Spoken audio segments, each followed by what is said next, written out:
আসসালামু আলাইকুম রাহমাতুল্লাহ।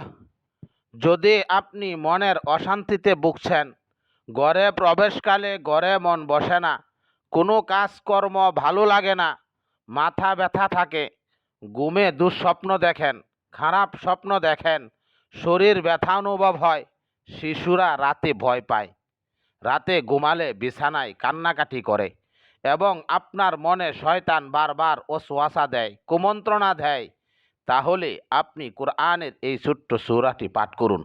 এই সূরাতে এমন শক্তি রয়েছে যে আল্লাহ তাআলা মানুষকে শয়তান, জিন, হিংসুক ও মানুষের অন্তরে আসা যাবতীয় কুমন্ত্রণা ওয়াসওয়াসা দূর করে দিবেন। আমলটি কিভাবে করবেন?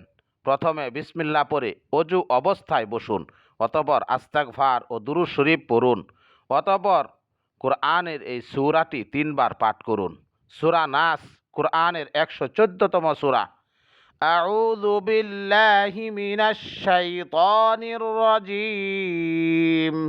বিসমিল্লাহির রহমানির রহিম। কুল আউযু বিরাব্বিন নাস, মালিকিন নাস, ইলাহিন নাস, মিন শাররিল ওয়াসওয়াসিল খান্নাস, আল্লাযী ইউওয়াসউইসু ফি সুদুরিন নাস, মিনাল জিন্নাতি ওয়ান নাস। এভাবে পাঠ করে 1 গ্লাস পানির উপর ফুঁক দিয়ে পানিটুকু নিজে পান করুন, অথবা প্রয়োজনে পরিবারের সকলকে পান করান।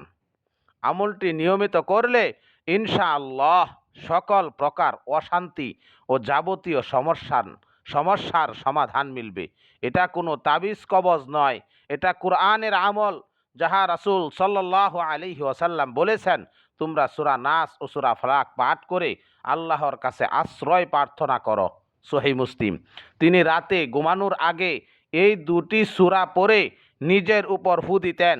যদি কোনো ব্যক্তি ফজর ও মাগরিবের নামাজের পর 3 বার এই 2টি সূরা পড়ে হাতে থুথু দিয়ে সমস্ত শরীর মুছে দেয়, তাহলে